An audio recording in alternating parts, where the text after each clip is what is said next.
into achievement and potential into performance, as we ensure that the dividends of growth reach every farmer, the scheduled caste, the scheduled tribes, the nomads, the youth, the poor, and the women. In Vikasit Bharat Young Leaders Dialogue 2026, several innovative ideas were shared with our Prime Minister, which have inspired many of the proposals, making this a unique Yuva Shakti-driven budget. Our government's sankalp is to focus on our poor, underprivileged, and the disadvantaged.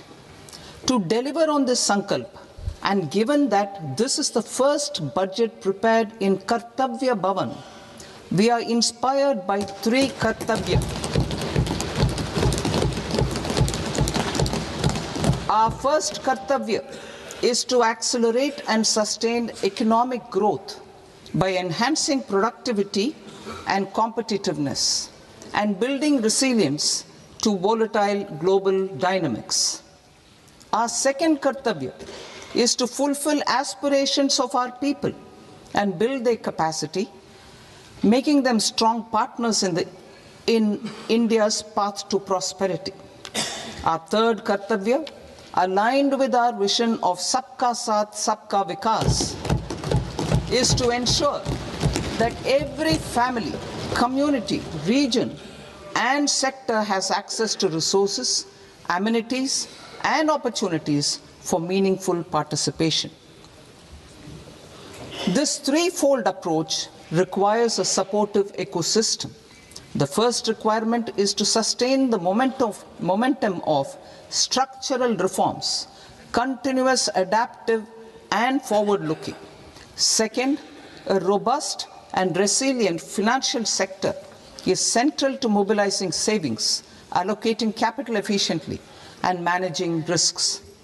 Third, cutting-edge technologies, including AI applications, can serve us as force multipliers for better governance. Reform Express. Our government has undertaken comprehensive reforms towards creating employment, boosting productivity, and accelerating growth. After the Prime Minister's announcement on Independence Day in 2025, over 350 reforms have been rolled out. This includes GST simplification, notification of labor codes, and rationalization of mandatory quality control orders. High-level committees have been formed, and in parallel, the central government is working with the state governments on deregulation and reducing compliance requirements.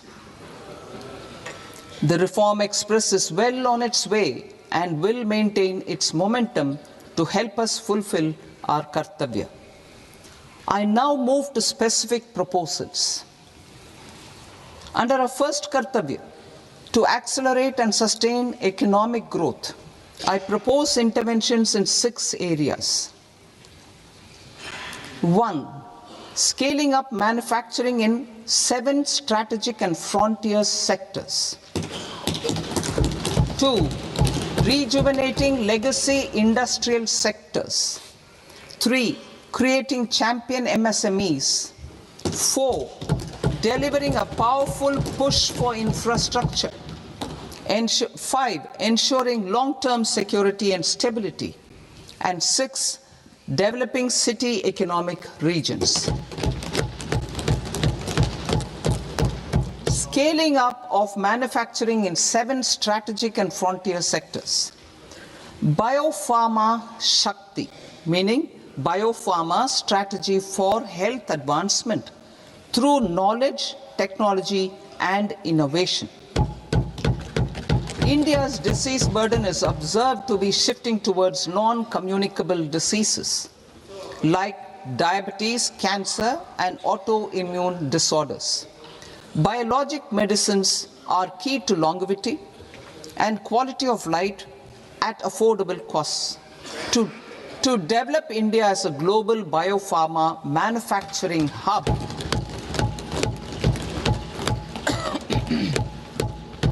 I propose the Biopharma Shakti with an outlay of 10,000 crores over the next 5 years. This will build the ecosystem for domestic production of biologics and biosimilars.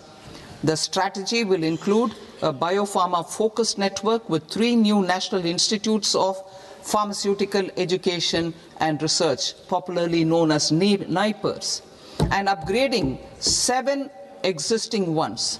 It will also create a network of 1,000 accredited India clinical trials sites. We propose to strengthen the Central Drug Standard Control Organization to meet global standards and approve timeframes through approval timeframes through a dedicated scientific review cadre and specialists.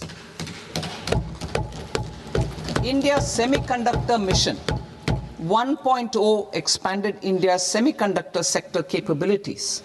Building on this, we will launch ISM 2.0 to produce equipment and materials, design full-stack Indian IP, and fortify supply chains. We will also focus on industry-led research and training centers to develop technology and skilled workforce.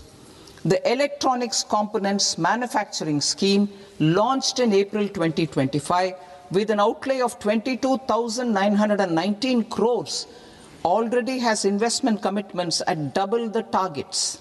We propose to increase the outlay to 40,000 crores to capitalize on this momentum.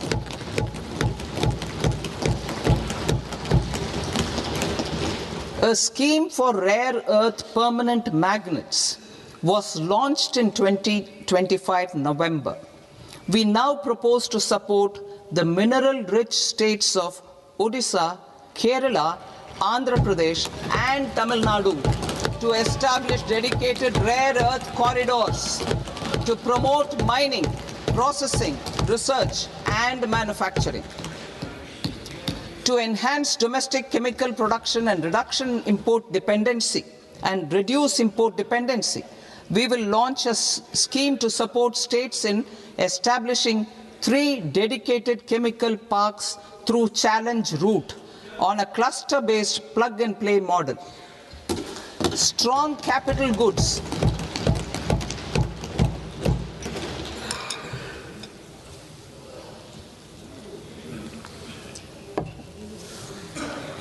Strong capital goods capability is a determinant of productivity and quality across different sectors. Towards building this capacity, I propose the following. High-tech tool rooms will be established by central public sector enterprises at 2 locations as digitally enabled automated service bureaus that locally design, test and manufacture high-precision components at scale and at lower cost. 2. A scheme for enhancement of construction and infrastructure equipments will be introduced to strengthen domestic manufacturing of high value and technologically advanced CIE. This can range from lifts in a multi-storied apartment or firefighting equipment in multiplexes, large or small, and to tunnel boring equipments for building metros and high-altitude roads.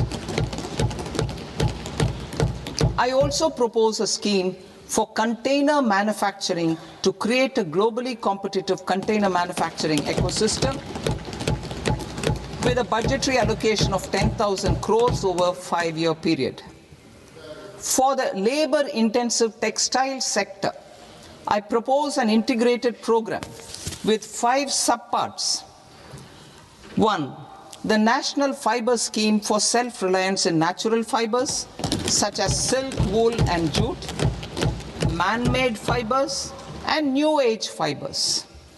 Textile expansion and employment scheme to modernize traditional clusters with capital support for machinery, technology upgradation and common testing and certification centers.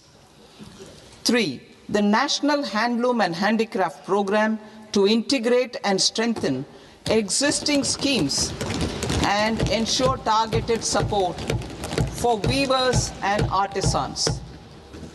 Tex Eco initiative to promote globally competitive and sustainable textiles and apparels.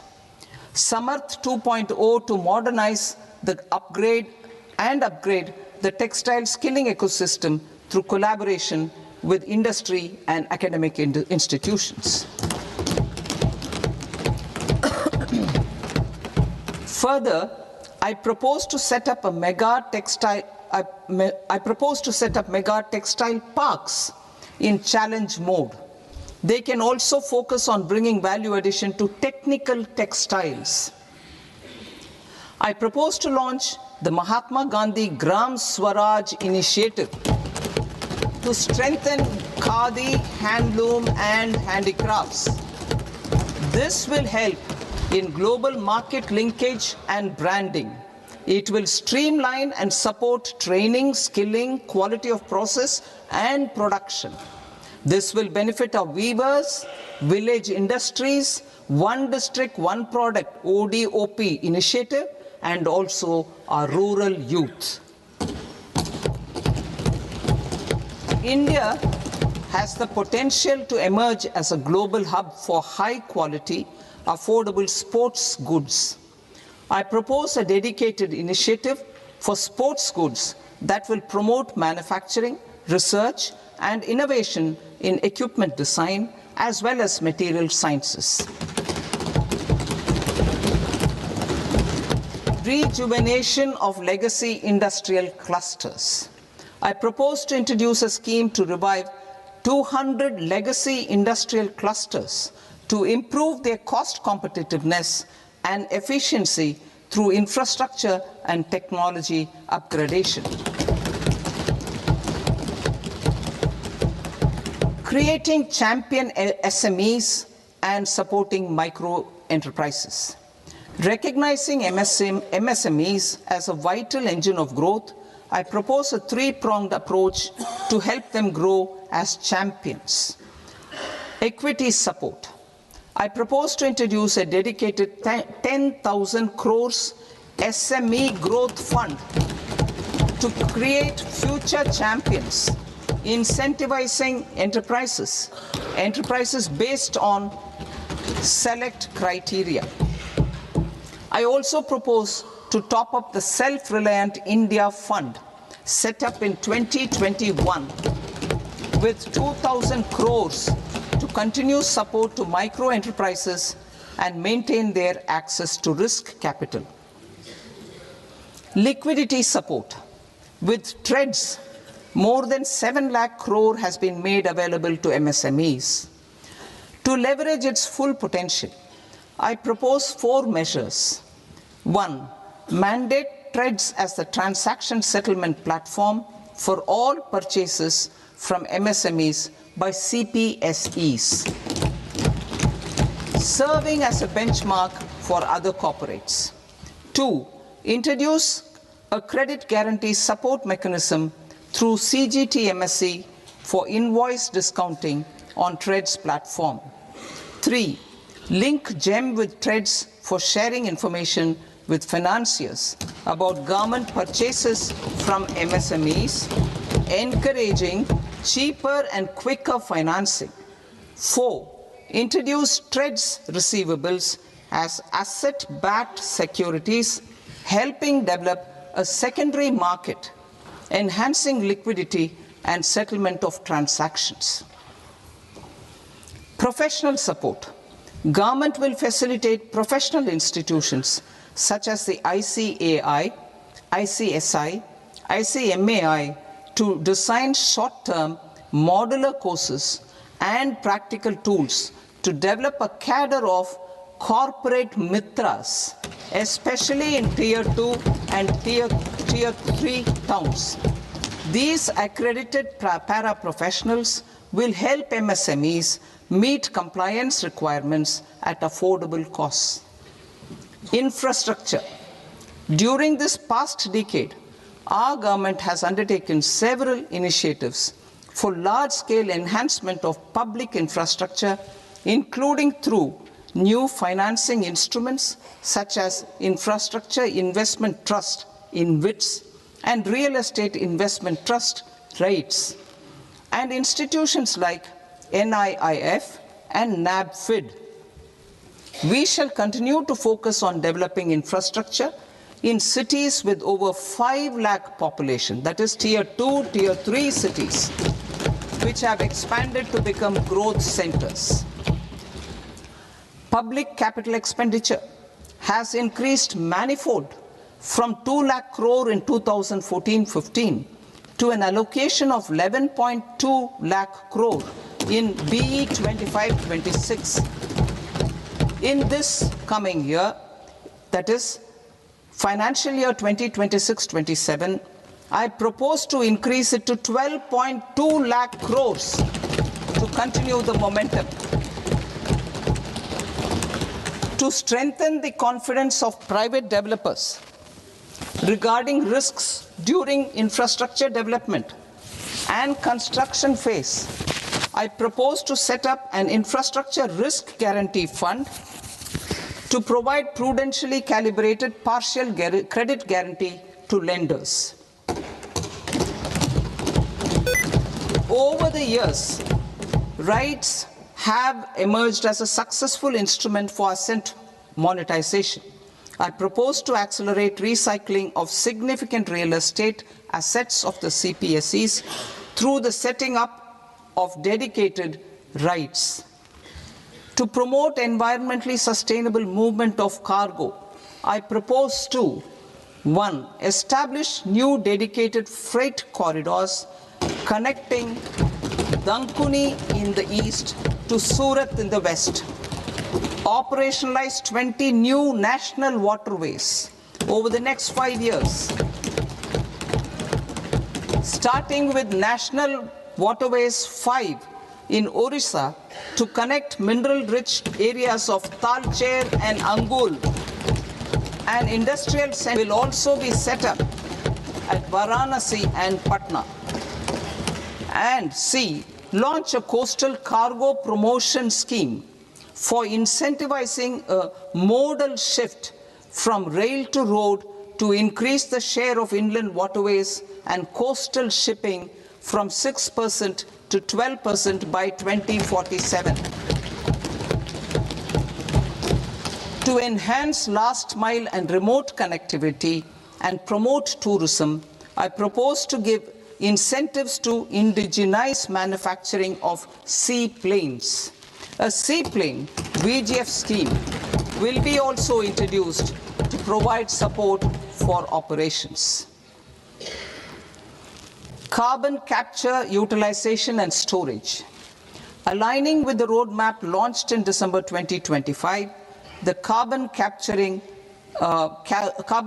utilization and storage technologies at scale will achieve higher readiness and in end-use application across 5 industrial sectors, including power, steel, cement, refineries, and chemicals. An outlay of 20,000 crore is proposed over the next 5 years for this purpose. City economic regions. Cities are India's engines of growth, innovation, and opportunities. We shall now focus on Tier 2, Tier 3 cities, and even temple towns, which need modern infrastructure and basic amenities. This budget aims to further amplify the potential of cities to deliver the economic power of agglomerations by mapping city economic regions based on their specific growth drivers. An allocation of 5,000 crore per CER over 5 years is proposed for implementing their plans through a challenge mode with a reform-cum-result-based financing mechanism. In order to promote environmentally sustainable passenger systems, we will develop 7 high-speed rail corridors between cities as growth connectors, namely Mumbai to Pune, Pune to Hyderabad, Hyderabad to Bengaluru, Hyderabad to Chennai, Chennai to Bengaluru, Delhi to Varanasi, Varanasi to Siliguri.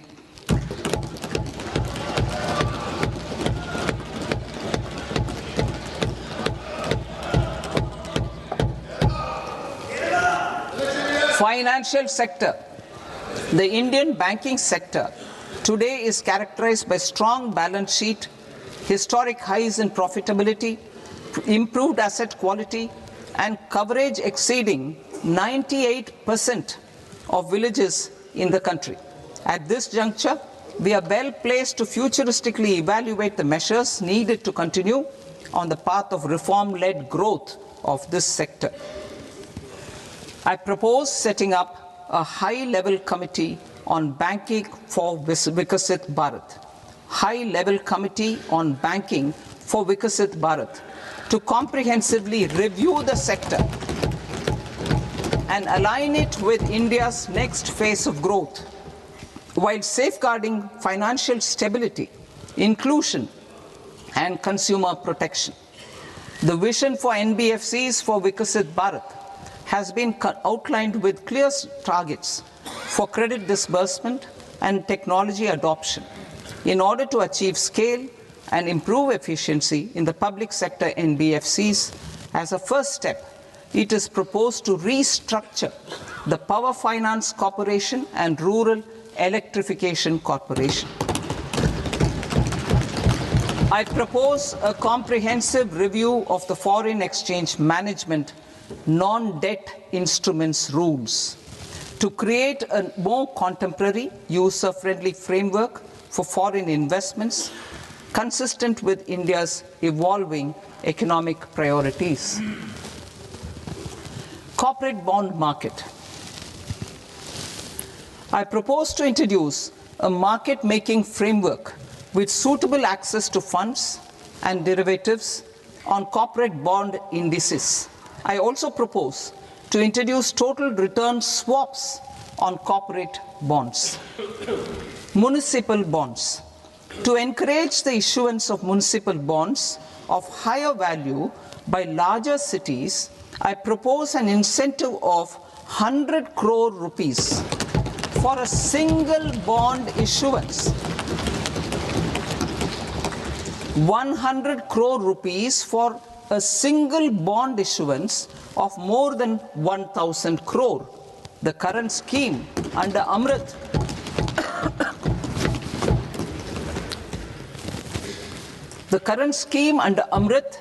which incentivizes issuances up to 200 crores only, will also continue to support smaller and medium towns.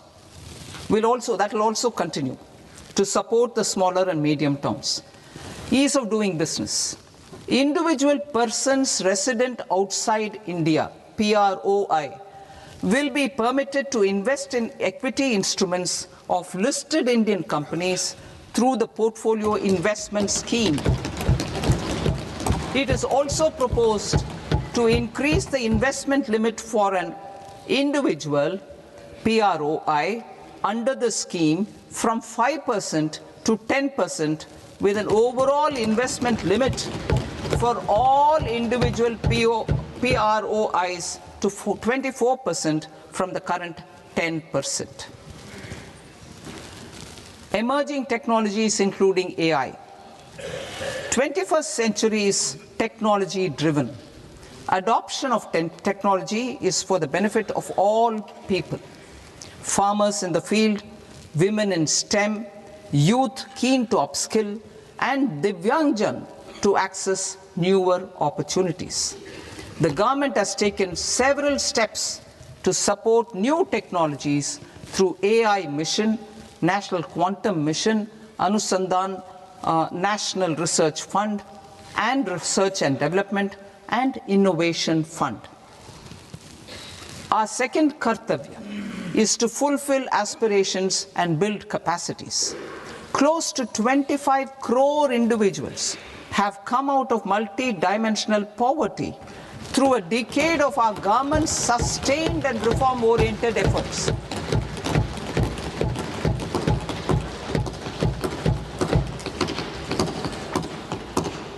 Our government has therefore decided to place a renewed emphasis on the service sector to provide a pathway to fulfilling aspirations of a youthful India with the following measures.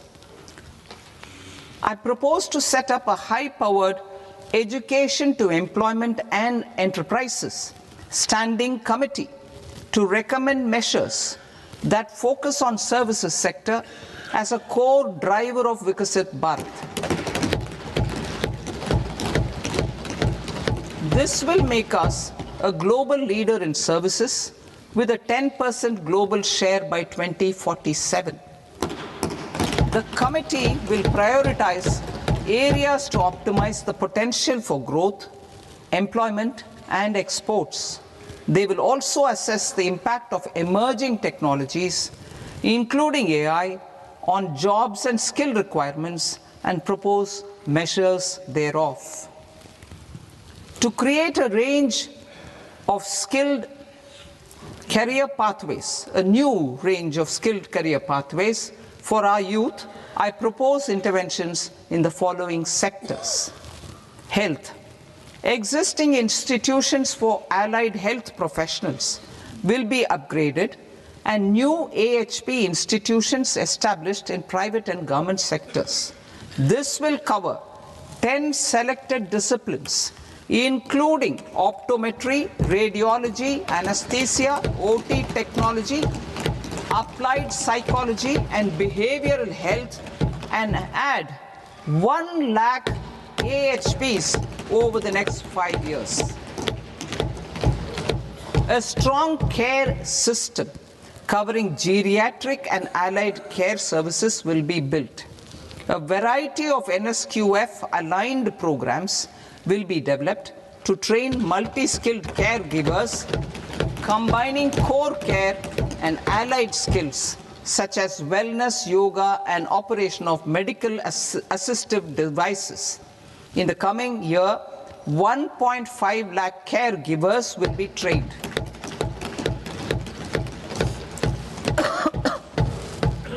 Hubs for medical value tourism.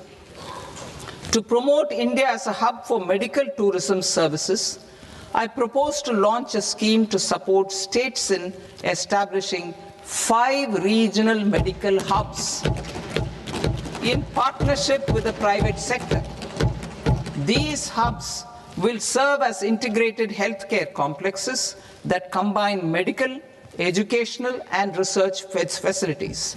They will have Ayush centers, medical value tourism facilitation centers, and infrastructure for diagnostics, post-care, and rehabilitation. These hubs will provide diverse opportunities, job opportunities for health professionals, including doctors and AHPs.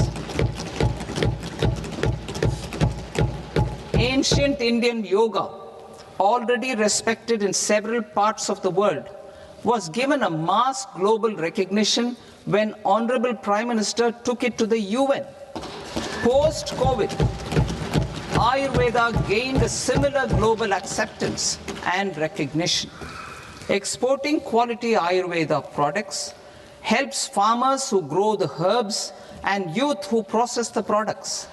To meet growing global demand, a few more steps are being taken. I propose to 1. Set up 3 new All India Institutes of Ayurveda. 2. Upgrade Ayush pharmacies and drug testing labs for higher standards of certification ecosystem and make available more skilled personnel. 3. Upgrade the WHO Global Traditional Medicine Center in Jamnagar to bolster evidence-based research, training, and awareness for traditional medicine. Animal husbandry. Livestock contributes to close to 16% of farm income, including of poor and marginal households. To scale up availability of veterinary professionals by more than 20,000, I propose to roll out a loan-linked capital subsidy support scheme for establishment of veterinary and para-veterinary colleges, veterinary hospitals, diagnostic laboratories, and breeding facilities in private sector. Collaboration between Indian and foreign institutions will also be facilitated. Orange economy. India's animation, visual effects, gaming and comics sector, AVGC sector, is a growing industry projected to require 2 million professionals by 2030. I propose to support the Indian Institute of Creative Technologies, Mumbai, in setting up AVGC content creator labs in 15,000 secondary schools all over the country and 500 colleges. The Indian design industry is expanding rapidly, and yet there is a shortage of Indian designers. I propose to establish, through Challenge Route, a new National Institute of Design to boost design education and development in the eastern region of India. Education. Our government will support states through Challenge Route in creating 5 university townships in the vicinity of major industrial and logistics corridors. These planned academic zones will host multiple universities, colleges and research institutions, skill centers and residential complexes. In higher education, STEM institutions, prolonged hours of study and laboratory work pose some challenges for girl students. Through VGF, Viability Gap Funding and capital support, one girls' hostel will be established in every district.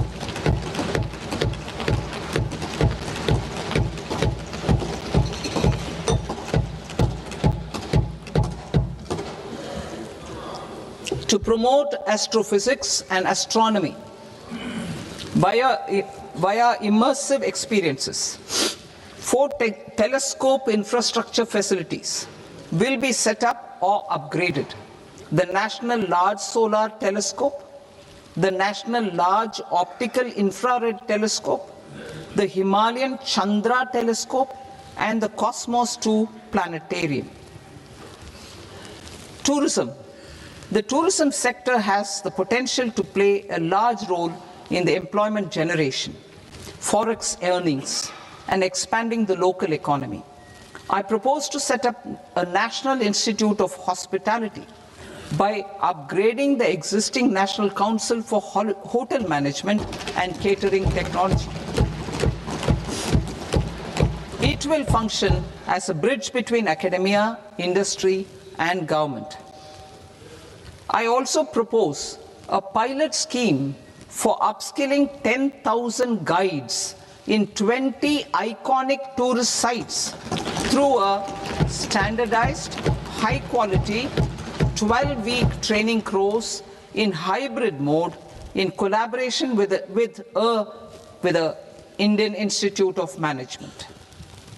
A national destination digital knowledge grid will be established to digitally document all places of significance, cultural, spiritual, and heritage. This initiative will create a new ecosystem of jobs for local researchers, historians, content creators, and technology partners. India has the potential and opportunity to offer world-class trekking and hiking experience. We will develop ecologically sustainable mountain trails in Himachal Pradesh, Uttarakhand, and Jammu Kashmir. Also in Araku Valley in the Eastern Ghats and Podigai Malai in the Western Ghats. Turtle trails along key nesting sites in the coastal areas of Odisha Karnataka and Kerala. And 3, bird watching trails along the Pulikat Lake in Andhra Pradesh, Tamil Nadu. It's on the border. Under the visionary leadership of Honorable Prime Minister, we established the International Big Cat Alliance in 2024. This year, India is hosting the first ever Global Big Cat Summit, where heads of governments and ministers from 95 range countries will deliberate on collective strategies for conservation. Heritage and culture tourism. I propose to develop 15 archaeological sites, including Lothal, Dolavira, Rakhi Gadi, Adichanallur, Saranath, Hastinapur, and Leh Palace into vibrant experiential cultural destinations. Excavated landscapes will be open to the public through curated walkways. Immersive storytelling skills and technologies will be introduced to help conservation labs, interpretation centers, and guides. The sports sector provides multiple means of employment, skilling, and job opportunities. Taking forward the systematic nurturing of sports talent, which is set in motion through the Khelo India program earlier, I propose to launch a Khelo India mission to transform the sports sector over the next decade. The mission will facilitate an integrated talent development pathway supported by training centers, which are foundational, intermediate, and elite levels. B, systematic development of coaches and support staff. C, integration of sports science and technology. D, competitions and leagues to promote sports culture and provide platforms. And E, development of sports infrastructure for training and competition. Our third Kartavya aligns with our vision of Sabka Saath, Sabka Vikas towards Vikasit Bharat. This requires targeted efforts for 1, increasing farmer incomes through productivity enhancement and entrepreneurship, with special attention to small and marginal farmers. B, empowering Divyangjan through access to livelihood opportunities, training, and high-quality assistive devices. C, empowering the vulnerable to access mental health and trauma care. D, focus on the Purvodaya states and the Northeast region to accelerate development and employment opportunities. Fisheries.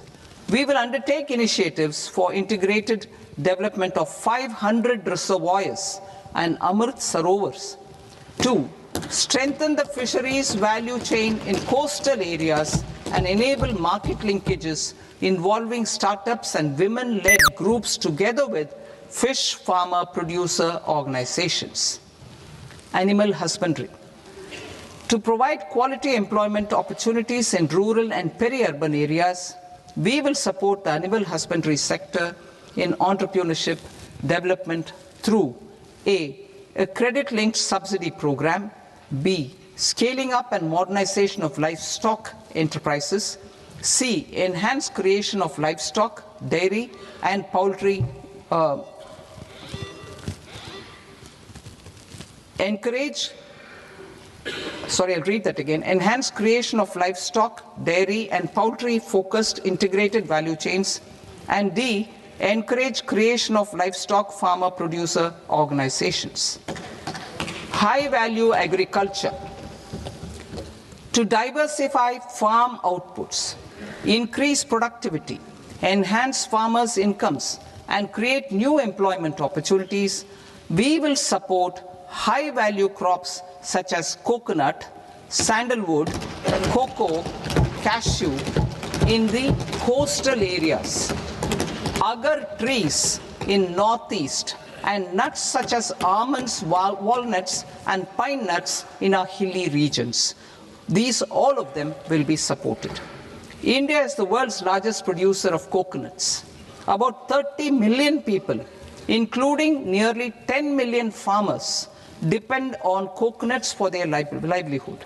To further enhance competitiveness in coconut production, I propose a coconut promotion scheme to increase production and enhance productivity through various interventions, including replacing and non-productive trees with new saplings or plants or varieties in major coconut growing states.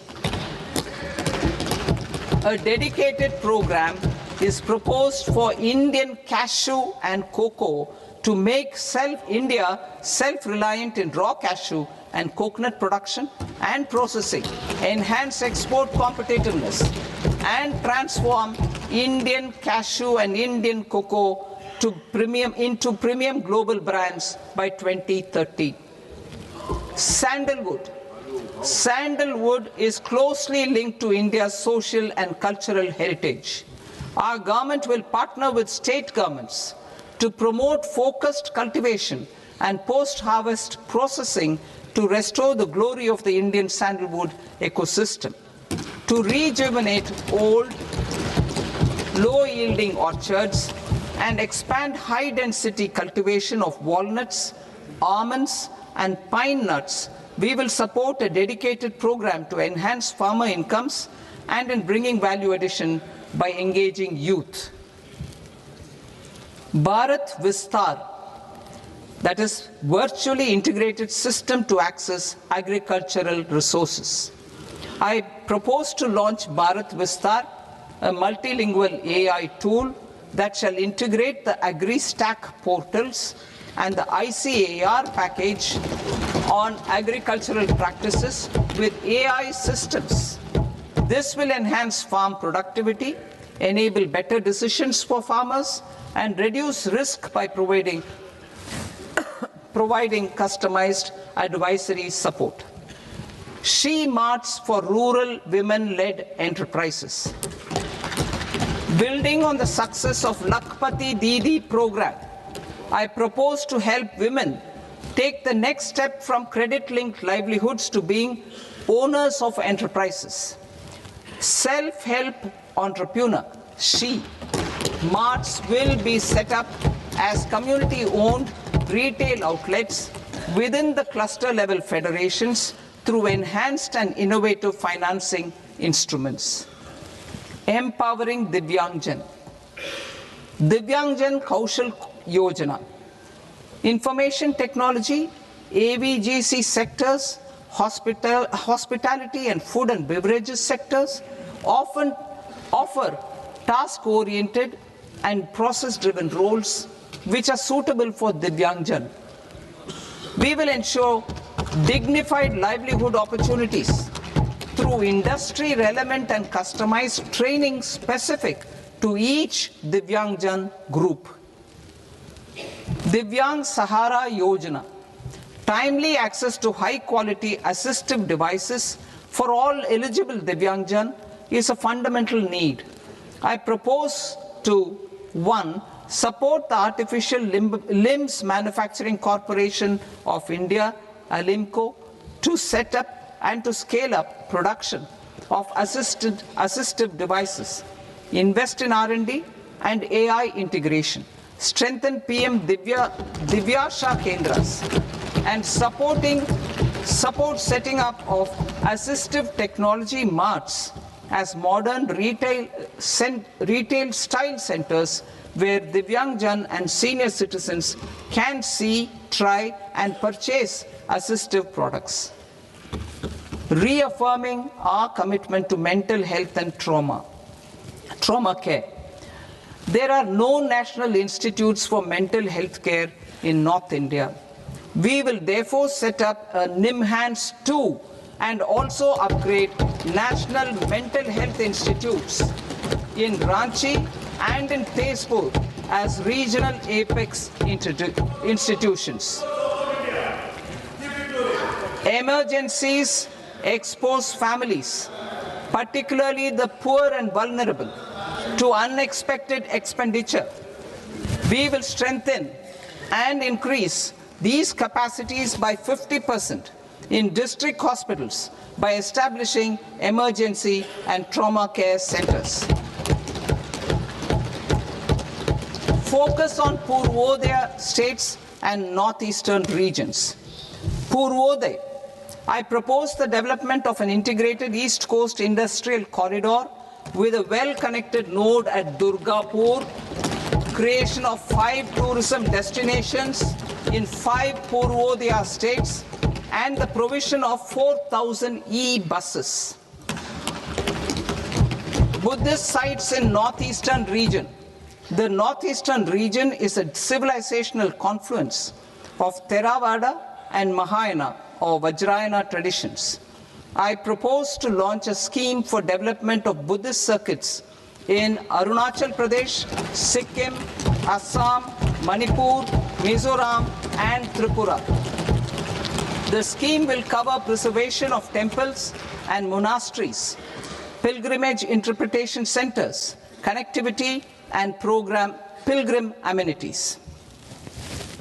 16th Finance Commission. On 17th November 2025, the 16th Finance Commission submitted its report to the President. As mandated under Article 281 of the Constitution, the government is to lay the report along with the explanatory memorandum on the action taken report on the recommendations of the Commission in Parliament, which, Sir, Honourable Speaker, you've allowed me to do at the commencement of this session. The government has accepted the recommendation of the Commission to retain the vertical share of devolution at 41%. As recommended by the Commission, I have provided 1.4 lakh crores of rupees to the states for the year 2026-2027 as Finance Commission grants. These include rural and urban local body and disaster management grants. Fiscal consolidation. Government has been delivering on our fiscal commitments consistently without compromising on social needs. To strive towards accepted standards of fiscal management in Budget 25-26, I had indicated that the central government would target reaching a debt to GDP ratio of 50 plus or minus 1% by 2030-31. In line with this, the debt to GDP ratio is estimated to be 55.6% of GDP in BE 26-27, compared to 56.1% of GDP in RE 25-26. A declining debt to GDP ratio will gradually free up resources for priority sector lending and expenditure by reducing the outgo on interest payments. One of the main operational instruments for debt targeting is the fiscal deficit. I am happy to inform this august House that I fulfilled my commitment made in 2021-2022 to reduce fiscal deficit below 4.5% of GDP by 25-26. In RE 25-26, the fiscal deficit has been estimated at par with BE of 2025-26 at 4.4% of GDP. In line with the new fiscal prudence path of debt consolidation, the fiscal deficit in BE 26-27 is estimated to be 4.3% of the GDP.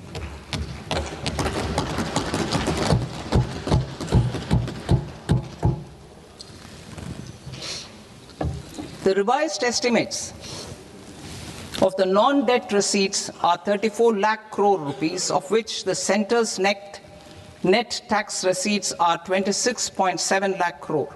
The revised estimate of the total expenditure is 49.6 lakh crore rupees, of which the capital expenditure is about 11 lakh crores.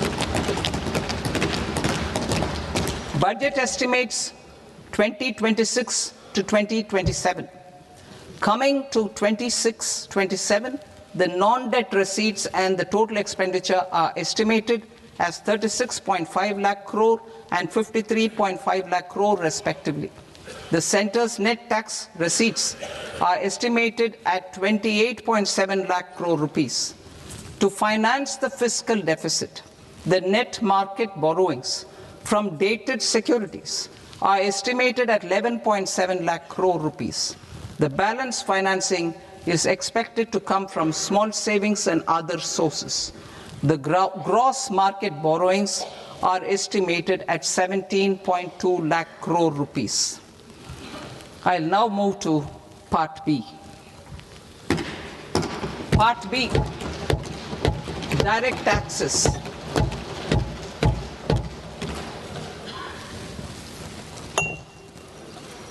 Honorable Speaker, sir, I now present my proposals on direct taxes. New Income Tax Act. In July 2024, I announced a comprehensive review of the Income Tax Act 1961. This was completed in a record time, and the Income Tax Act 2025 will come into effect from 1st April 2026. The simplified income tax rules and forms will be notified shortly, giving adequate time to taxpayers to acquaint themselves with its requirements. The forms have been redesigned such that ordinary citizens can comply without difficulty. Ease of living. I propose that any interest awarded by the Motor Accident Claims Tribunal to a natural person will be exempt from income tax, and any TDS on this account will be done away with. I propose to reduce TCS rate on the sale of overseas tour program package from the current 5% and 20% to 2% without any stipulation of amount. I propose to reduce TCS rate for pursuing education and for medical purposes under the Liberalized Remittance Scheme, popularly known as LRS, from 5% to 2%. Supply of manpower services is proposed to be specifically brought within the ambit of payment to contractors for the purpose of TDS to avoid ambiguity. Thus, TDS on these services will be at the rate of either 1% or 2% only. I propose a scheme for small taxpayers, wherein a rule-based automated process will enable obtaining a lower or nil deduction certificate instead of filing an application with the assessing officer. For the ease of taxpayer holding securities in multiple companies, I propose to enable depositories to accept Form 15G or Form 15H from the investor and provide it directly to various relevant companies. I propose to extend time available for revising returns from 31st December to up to 31st March with the payment of a nominal fee. I also propose to stagger the timeline for filing of tax returns. Individuals with ITR 1 and ITR 2 returns will continue to file till 31st July, and non-audit business cases or trusts are proposed to be allowed time till 31st August. TDS on sale of immovable property by a non-resident is proposed to be deducted and deposited through resident buyers and his or her PAN-based challan instead of requiring a TAN, which is a temporary accounting number. To address practical issues of small taxpayers like students, young professionals, tech employees, relocated NRIs, and such others, I propose to introduce a one-time 6-month foreign asset disclosure scheme for these taxpayers to disclose income or assets below a certain size. This scheme would be applicable for two categories of taxpayers, namely A, who did not disclose their overseas income or assets, and B, who disclosed their overseas income and or paid due tax but could not declare the asset acquired. For category A, the limit of undisclosed income or asset is proposed to be up to 1 crore rupees. They need to pay 30% of fair market value of asset or 30% of undisclosed income as tax and 30% as additional income tax in lieu of penalty and would thereby get immunity from prosecution. For category B, asset value is proposed to be up to 5 crore rupees. Here, immunity from both penalty and prosecution will be available with a payment of fee of 1 lakh rupees. Rationalizing penalty and prosecution. Multiplicity of proceedings are hindrance to the ease of doing business. I propose to integrate assessment and penalty proceedings by way of a common order for both. There will be no interest liability on the taxpayer on the penalty amount for the period of appeal before the first appellate authority, irrespective of the outcome of appeal process. Further,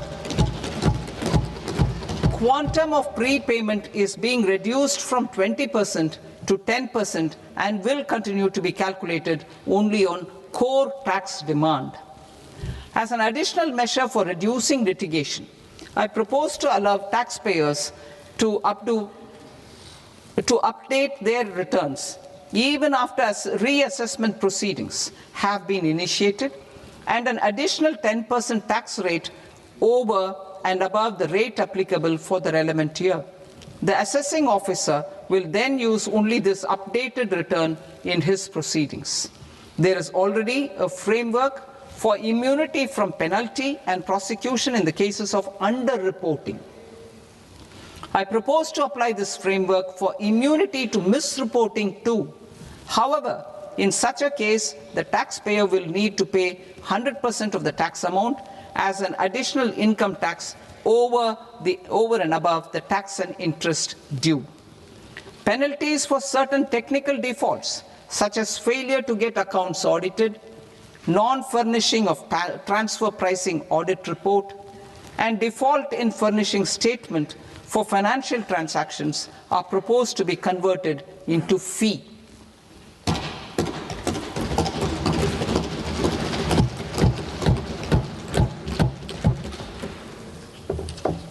I propose to rationalize prosecution framework under Income Tax Act while maintaining a careful balance for deterrence in some serious offence. Non-production of books of account and documents and requirement of TDS payment where payment is made in kind are being decriminalized. Further, minor offences will attract fine only. The remaining prosecutions will be graded commensurate with the quantum of offence. They will entail only simple imprisonment with maximum imprisonment reduced to 2 years and power to courts to convert even those into fines. There is no penalty. There is no penalty presently for non-disclosure of non-immovable foreign assets with aggregate value less than 20 lakh rupees. I propose to also provide them with immunity from prosecution with retrospective effect from 1/10/2024.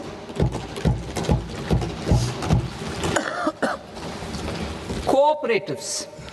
Deduction is already allowed to a primary cooperative society engaged in supplying milk, oilseeds, fruits or vegetables raised or grown by its members.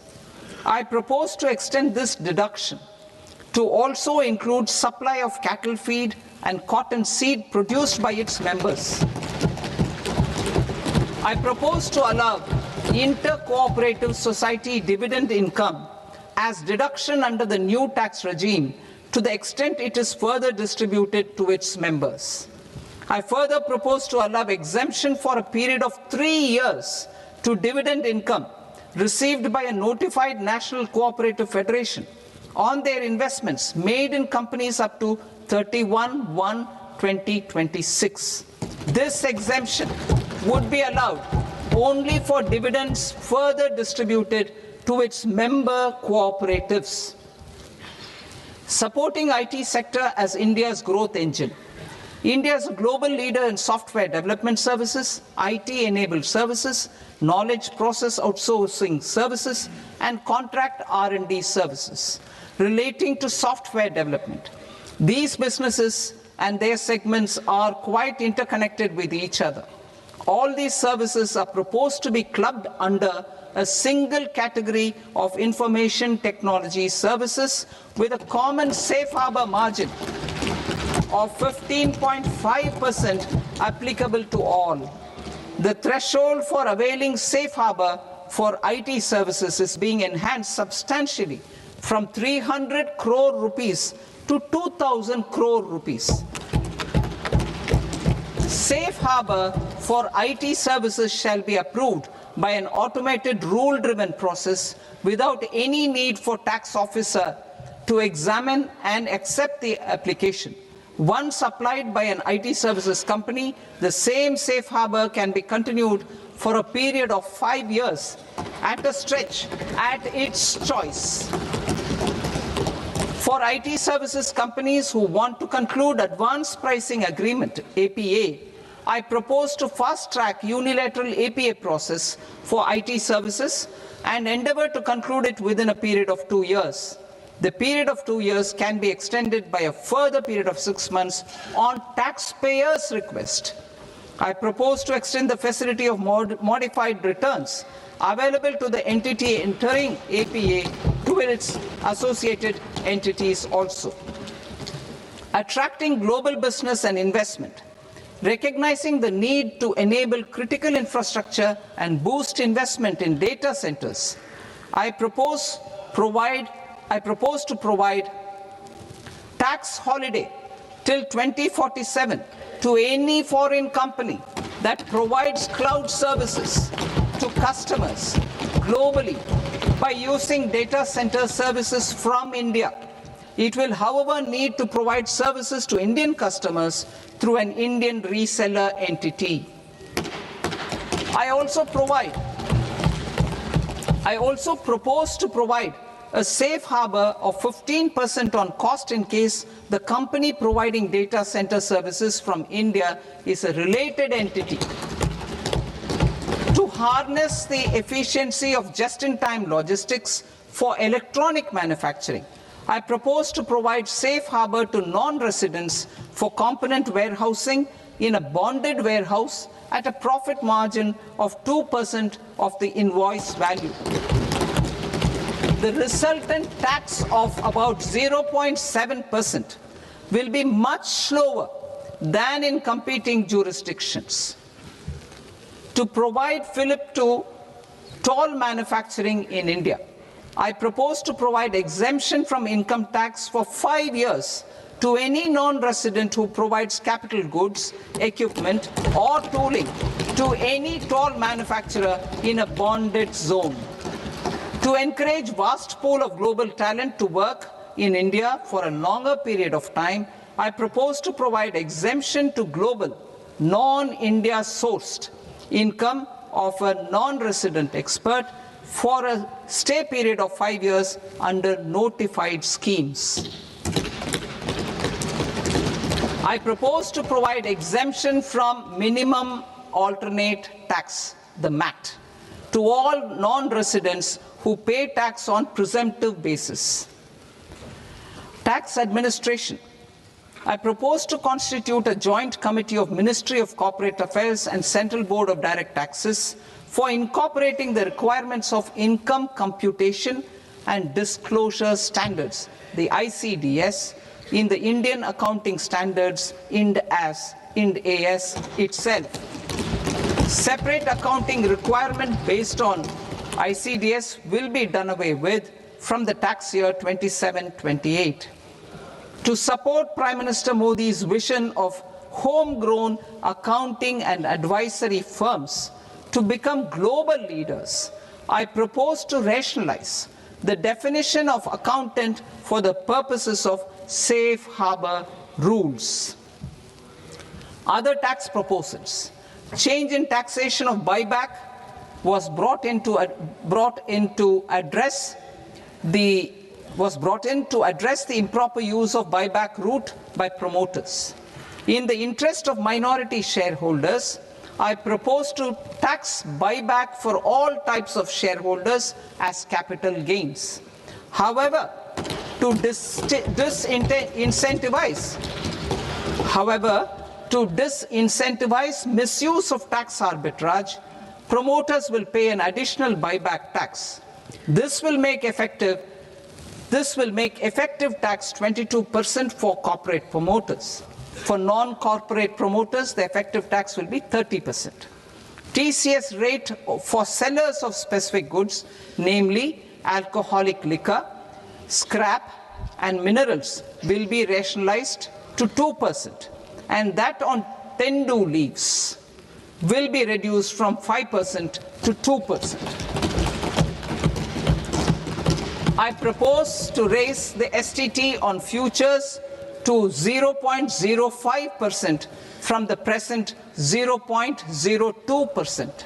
STT on options premium and exercise of options are both proposed to be raised to 0.15% from the present rate of 0.1% and 0.125% respectively. We reformed the taxation landscape for corporates in 2019 by providing them a simplified regime with lower tax rate so that they could productively focus on business rather than on claim of deductions and exemptions. To encourage companies to shift to the new regime, set off of brought forward MAT credit, minimum alternate tax credit, is proposed to be allowed to companies only in the new regime. Set off using available MAT credit is proposed to be allowed to an extent of 1/4 of the tax liability in the new regime. MAT is proposed to be made final tax, so there will be no further credit accumulation from 1st April 2026. In line with this change, the rate of final tax is being reduced to 14% from the current MAT rate of 15%. The brought forward MAT credit of taxpayers accumulated till 30th March 2026 will continue to be available to them for set-off as above. Indirect taxes. I shall now take up proposals related to indirect taxes. My proposals for customs and central excise aim to further simplify the tariff structure, support domestic manufacturing, promote export competitiveness, and correct inversion in duty. To continue weeding out long-continuing customs duty exemptions, I propose to remove certain exemptions on items which are being manufactured in India or where the imports are negligible. Similarly, to further simplify the process of ascertaining the rate of duty applicable on a particular item, I propose to incorporate certain effective rates in various customs notifications to the tariff schedule itself.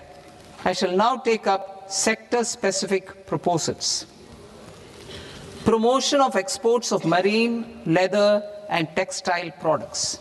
I propose to increase the limit for duty-free imports of specified inputs used for processing seafoods for export from the current 1% to 3% of FOB value of the previous year's export turnover. I also propose to allow duty-free imports of specified inputs, which is currently available for exports of leather or synthetic footwear, to exports of shoe uppers as well. I propose to extend the time period for export of final product from the existing 6 months to 1 year for exporters of leather or textile garments, leather or synthetic footwear, and other leather products. energy transition and security. I propose to extend the basic customs duty exemption given to capital goods used for manufacturing lithium-ion cells for batteries to those used for manufacturing lithium-ion cells for battery energy storage systems also. I propose to exempt basic customs duty on import of sodium antimonate for use in manufacture of solar glass. Nuclear power. I propose to extend the existing basic customs duty exemption on imports of goods required for nuclear power projects till the year 2035 and expand it for all nuclear plants irrespective of their capacity. Critical minerals. It is proposed to provide basic customs duty exemption to the import of capital goods required for the processing of critical minerals in India. Biogas blended CNG. I propose to exclude the entire value of biogas while calculating the central excise duty payable on biogas blended CNG. Civil and defense aviation. I propose to exempt basic customs duty on components and parts required for the manufacture of civilian training and other aircrafts. It is proposed to exempt basic customs duty on raw materials imported for the manufacture of parts of aircraft to be used in maintenance, repair, or overall requirements by units in the defense sector. Electronics. To deepen value addition in the consumer electronics sector, I propose to exempt basic customs duty on specified parts used in the manufacture of microwave ovens. Special economic zone. To address the concerns arising about utilization of capacity by manufacturing units in the special economic zones due to global trade disruptions, I propose as a special one-time measure to facilitate sales by eligible manufacturing units in SEZs to the domestic tariff area at concessional rates of duty. The quantity of such sales will be limited to a prescribed proportion of their exports. Necessary regulatory changes will be undertaken to operationalize the measures while ensuring level playing field for the units working in the DTA. Ease of living. To rationalize the customs duty structure for goods imported for personal use, I propose to reduce the tariff rate on all dutiable goods imported for personal use from 20% to 10%.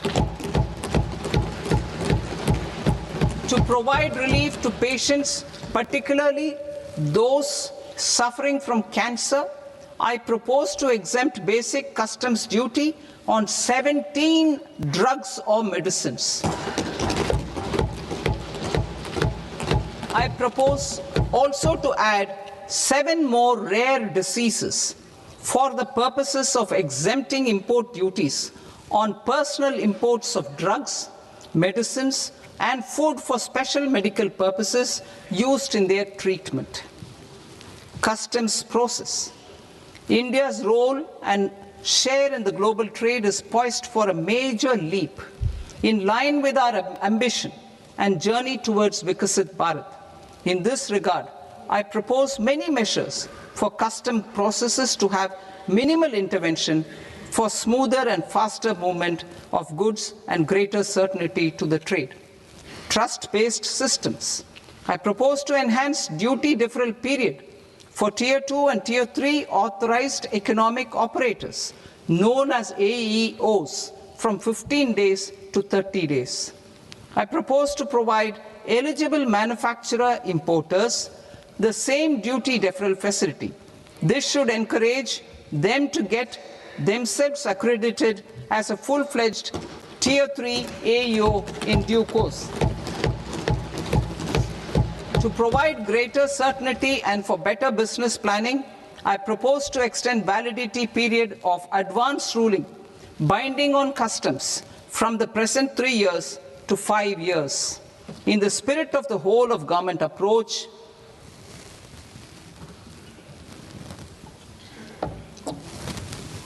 government agencies will be encouraged to leverage AEO accreditation for preferential treatment in clearing their cargo. Regular importers with trusted long-standing supply chains will be recognized in the risk system so that the need for verification of their cargo every time can be minimized. Export cargo using electronic sealing. Export cargo using electronic sealing will be provided through clearance from the factory premises to the ship. For import of goods not needing any compliance, filing of bill of entry by a trusted importer and arrival of goods will automatically notify customs for completing their clearance formalities. This will enable goods to be released immediately on arrival. The customs warehouse framework will be transformed into a warehouse operator-centric system with a self-declarations, electronic tracking, and risk-based audit.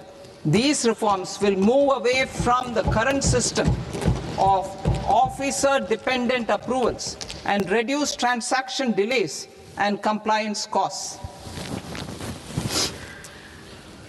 Ease of doing business. Approvals required for cargo clearance from various government agencies will be seamlessly processed through a single and interconnected digital window by the end of the financial year.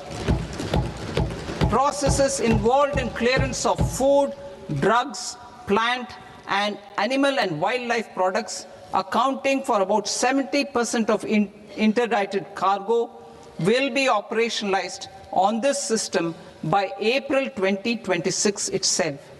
For goods not having any compliance requirement, clearance will be done by customs immediately after online registration is completed by the importer, subject to the payment of duty. Customs integrated system will be rolled out in 2 years as a single integrated and scalable platform for all customs processes. Utilization of non-intrusive scanning with advanced imaging and AI technology for risk assessment will be expanded in a phased manner with the objective to scan every container across all the major ports. New export opportunities to support Indian fishermen to fully harness the economic value of marine resources beyond our territorial waters. The following measures will be taken. A. Fish catch by an Indian fishing vessel in exclusive economic zone or on the high seas will be made free of duty.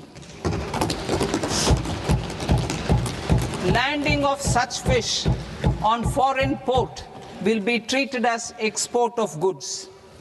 Safeguards will be put in place to prevent misuse during fish catch, transit, or transshipment.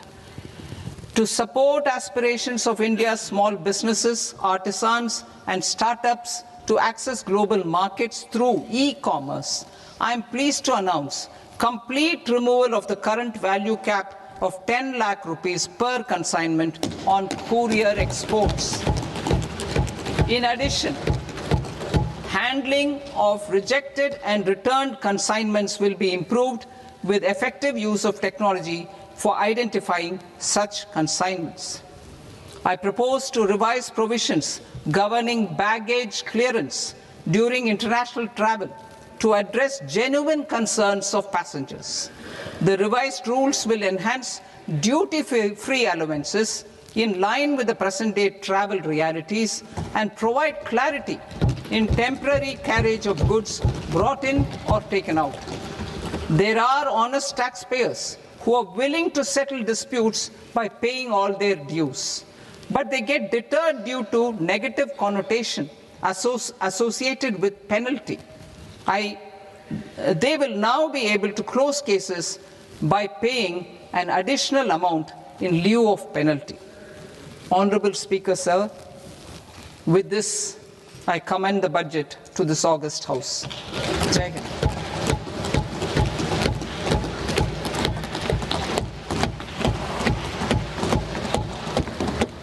One and a half hours.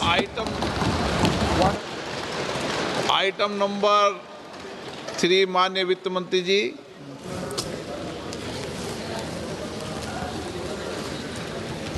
Item number 2, sir. 3। Sir, with your permission, I rise to lay on the table of the following statements under Section 3(1) of the Fiscal Responsibility and Budget Management Act of 2003. Medium-term fiscal policy cum fiscal policy strategy statement and macroeconomic framework statement. Item number 4 माननीय वित्त मंत्री जी। Sir, with your permission, I move for leave to introduce the Finance Bill 2026. प्रश्न ये कि विधेयक को पुनर्स्थापित करने की अनुमति प्रदान की जाए। जो सदस्य इस पक्ष में हाँ गए, जो सदस्य विरोध में ना गए, मेरे विचार में निर्णय हाँ वालों के पक्ष में हाँ वालों के पक्ष में अनुमति प्रदान की जाती है। माननीय मंत्री जी, अब विधेयक पूरे स्थापित करें। Sir, I introduce the bill. माननीय सदस्य, आपको सूचित किया जाता है कि माननीय वित्त मंत्री जी के बजट भाषण की कॉपी पब्लिकेशन काउंटर पर ली जाती है। बजट भाषण और बजट से संबंधित दस्तावेज आपके मोबाइल फोन और मेंबर पोर्टल्स पर ही उपलब्ध है। सभा की कार्रवाई कल सोमवार दिनांक 2 फरवरी 2026 को प्राप्त 11 बजे तक के लिए स्थगित की जाती है।